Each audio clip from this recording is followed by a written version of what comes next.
চট করে দীক্ষা দেই না।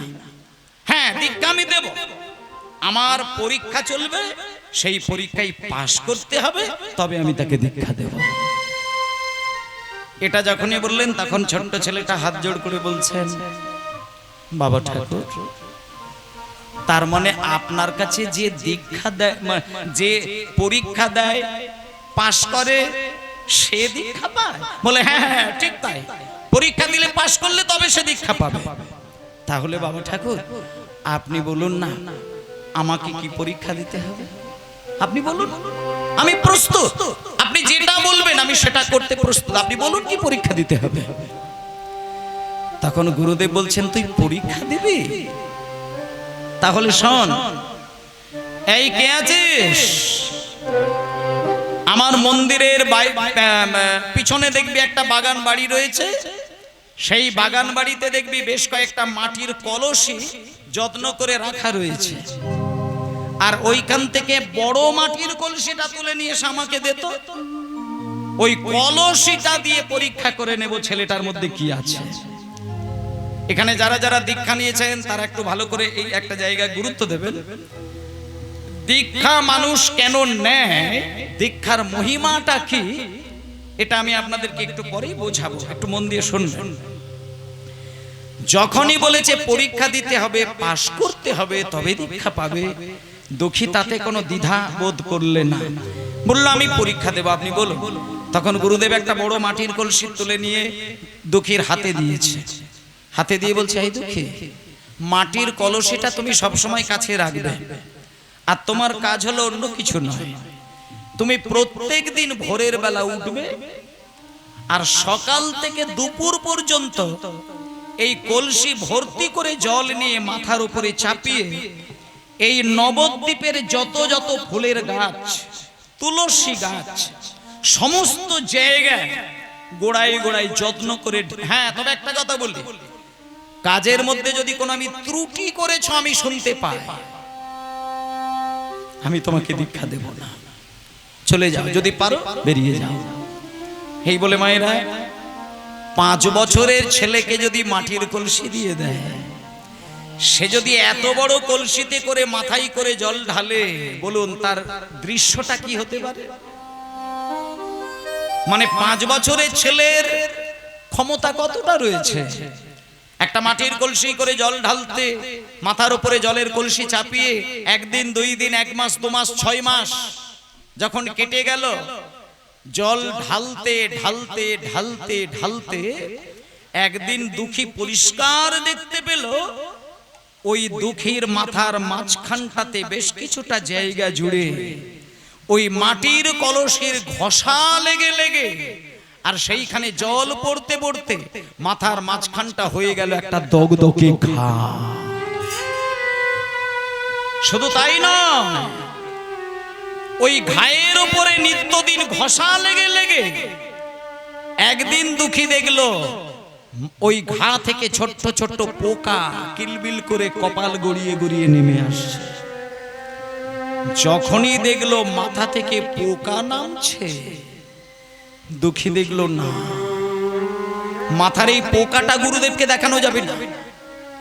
মাথার যদি পোকা গুরুদেব দেখতে পায় তাহলে বলবে আমার দীক্ষা নেওয়ার ক্ষমতা নেই, পোকা দেখানো যাবে না। এই বলে করেছে কি, দুঃখী ওই যাতে করে ঘাটা গুরুদেব দেখতে না পায় একটা সুন্দর করে পাগড়ি বেঁধে নিয়েছেন, যাতে পোকা পুঁজ রক্ত এগুলো গড়িয়ে গড়িয়ে ওই পাগড়ির মধ্যে জমে যায়, বাইরে থেকে যেন না দেখা যায়।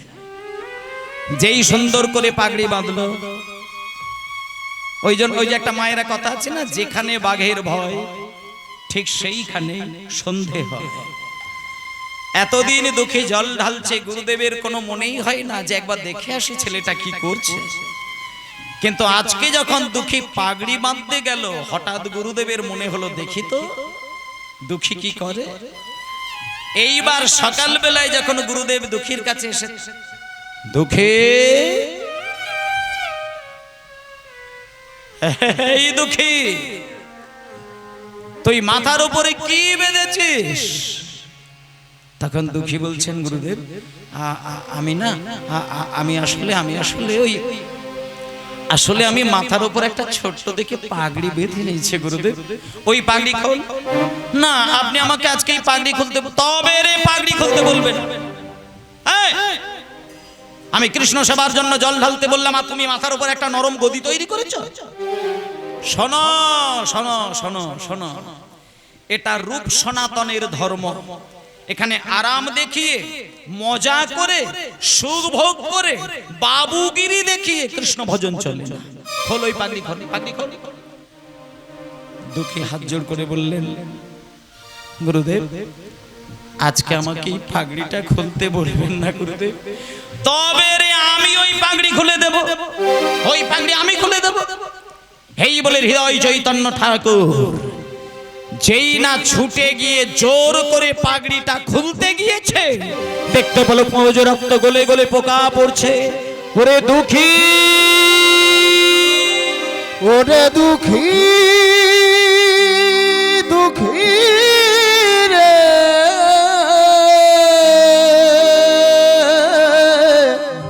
এ তুই কি করেছিস? ওরে দুঃখী রে,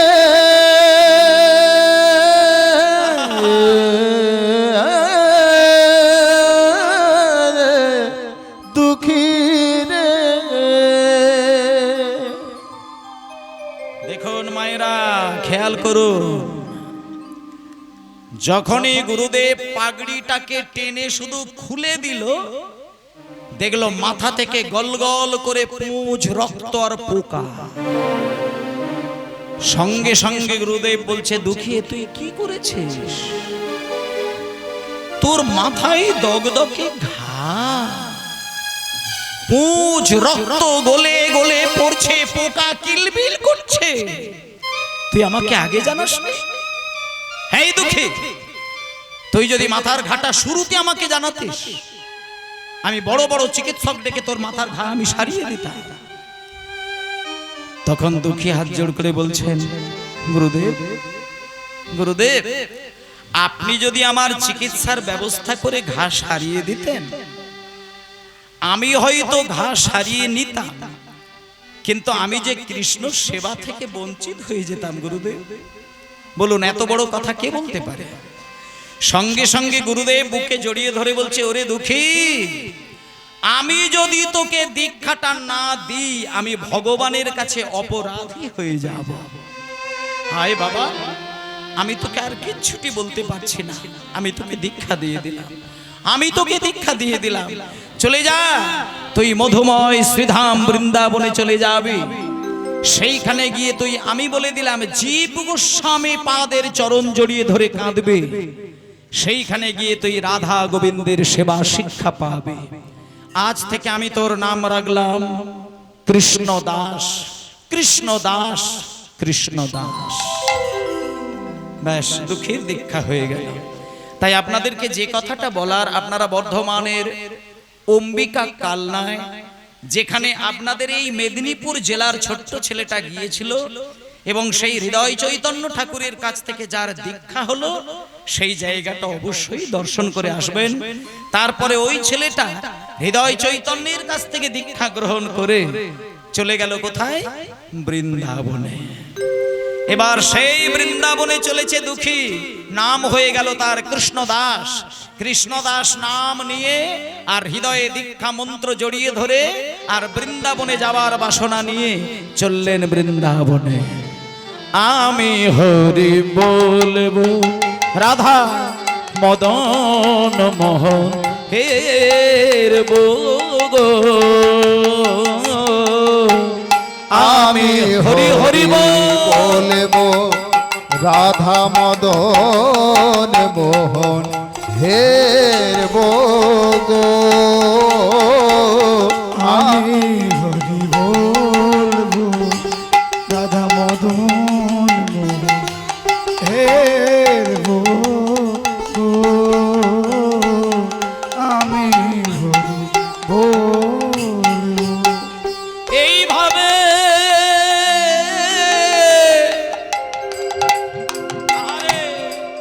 আমি ব্রজের পথে চলবো, আমি এইভাবে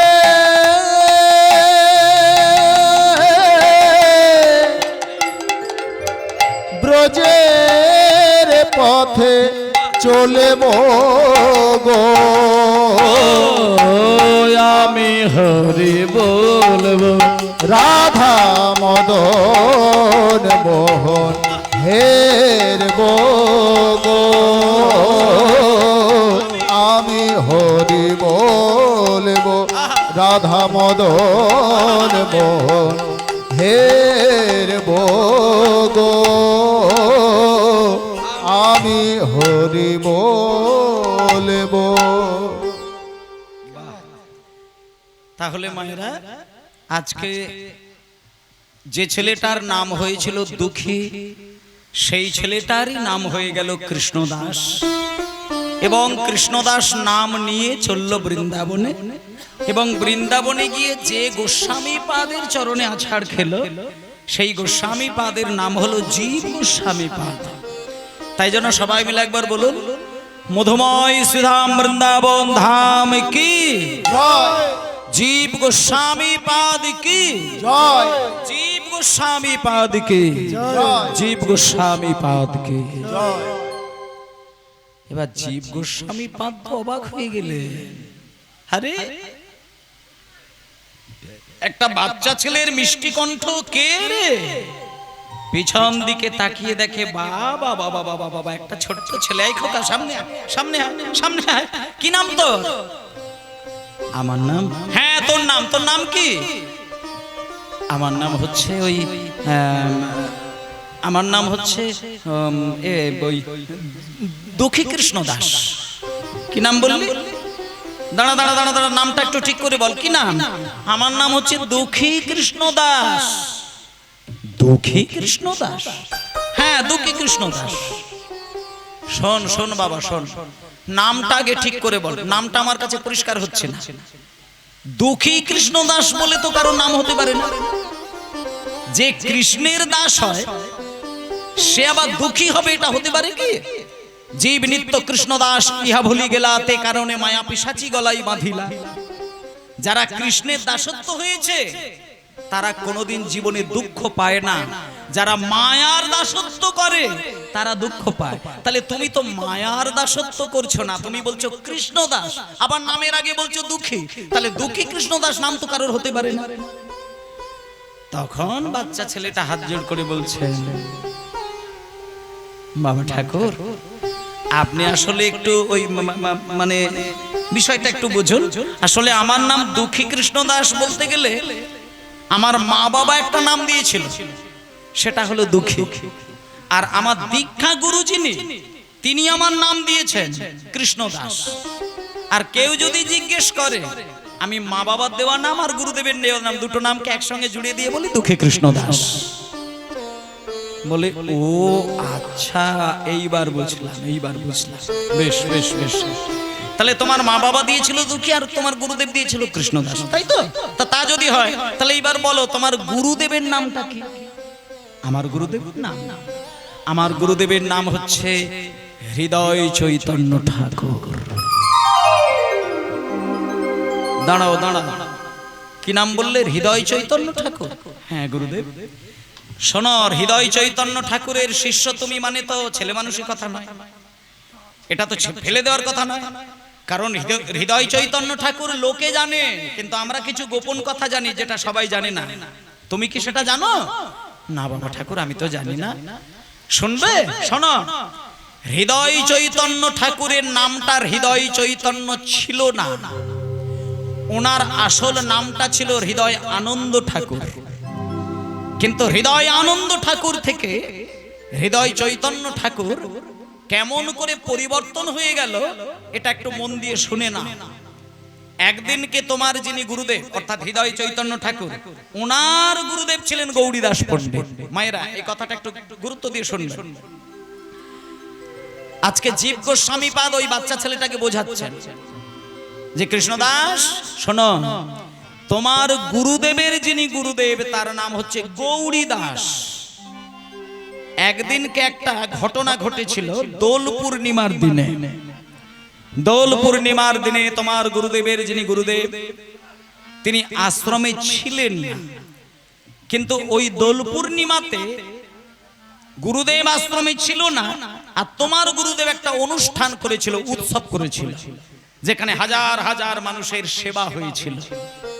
কিন্তু পরবর্তীকালে যখন তোমার গুরুদেব আশ্রমে এসে শুনলেন যে আমি আশ্রমে ছিলাম না, অথচ আমার শিষ্য এত বড় অনুষ্ঠান করেছেন, রেগে গিয়ে তোমার গুরুদেবকে বলেছিল, হরির হৃদয়, আমি আশ্রমে না থাকায় তুই এত বড় উৎসব করলি, তোর এত বড় সাহস, তুই আমার আশ্রম থেকে চিরকালের জন্য বেরিয়ে যা।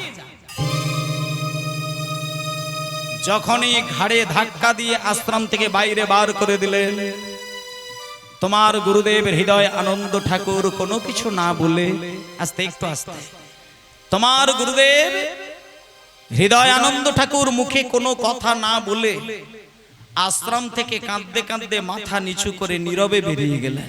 দেখুন মায়েরা, গুরুর আদেশ, গুরুর শাসন কাকে বলে দেখুন। যখন হৃদয় আনন্দকে ধাক্কা দিয়ে আঘাত করে বার করে দিলেন, হৃদয় আনন্দ একটা কথা কিন্তু তার গুরুদেবকে বলেনি, কাঁদতে কাঁদতে নীরবে বেরিয়ে গেল। গঙ্গার ধারে গিয়ে মাথা নত করে ছচ্ছর করে চোখের জলে ভাসছে, আর শুধু একটাই কথা বলছেন, জয় গুরুদেব, জয় গুরুদেব, জয় গুরুদেব।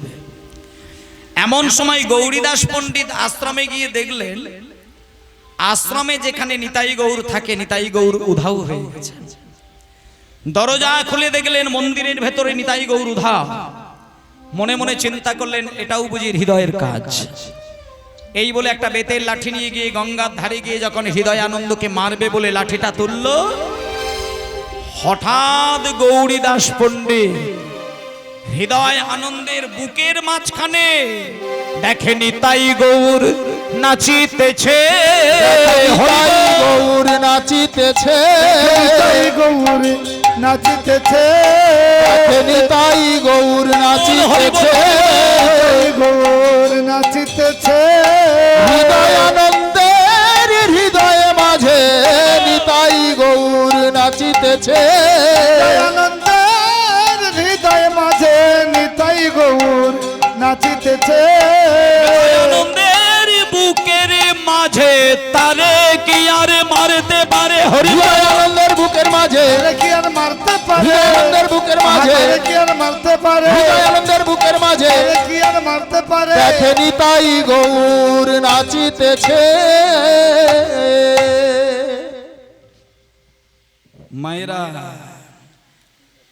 হৃদয় আনন্দের বক্ষ মাঝে যখনই দেখলেন সেই নিতাই গৌর নাচছে, সঙ্গে সঙ্গে গৌরীদাস বেতের লাঠিটা ফেলে দিয়ে হৃদয়কে বুকে জড়িয়ে ধরে বলল, ওরে হৃদয়,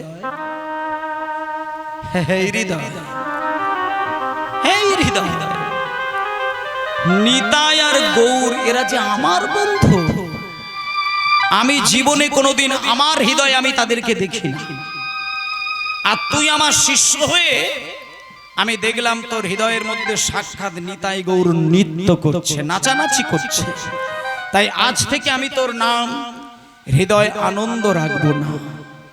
যে হৃদয়ের মধ্যে চৈতন্য মহাপ্রভুকে নাচতে দেখা যায়, তার নাম আর হৃদয় আনন্দ রাখবো না, আজ থেকে তোর নাম থাকবে হৃদয় চৈতন্য ঠাকুর।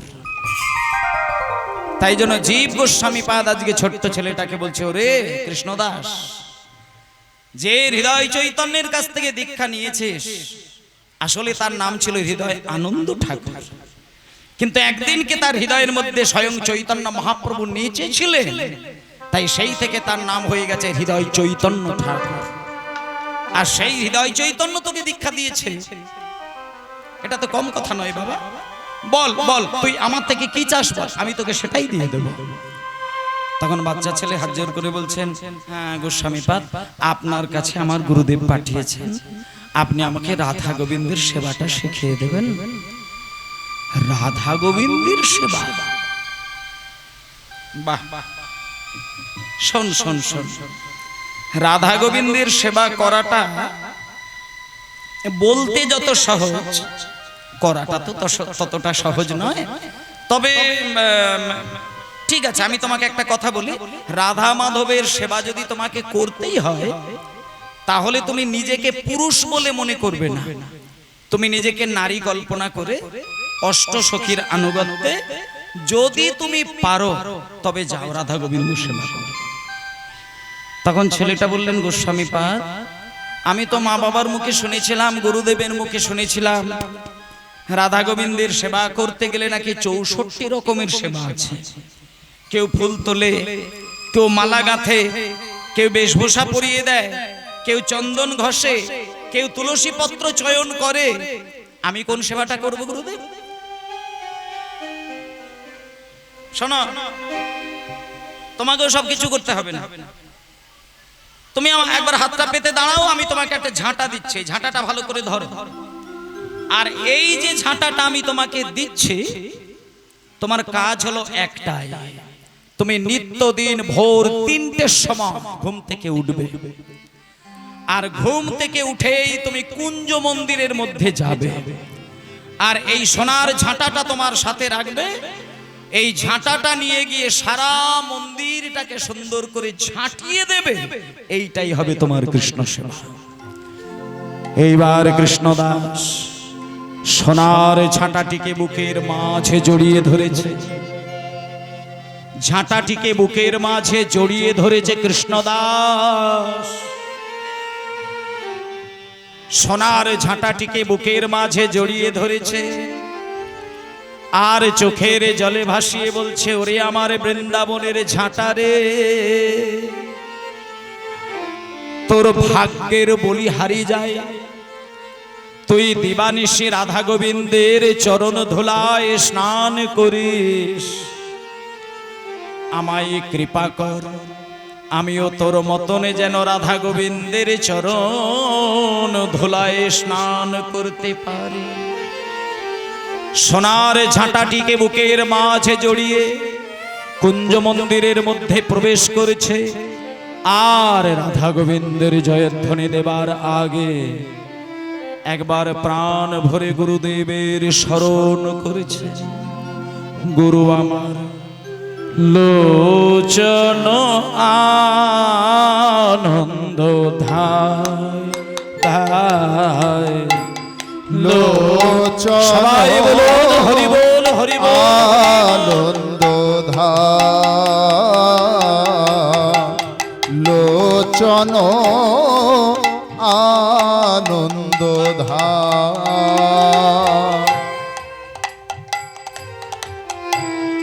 গুরু আমার লোচন আনন্দ লোচন আনন্দ আর লোচন আনন্দ ধাম গুরু আমার লোচন আনন্দ গুরু আমার অযাচিত মোহেন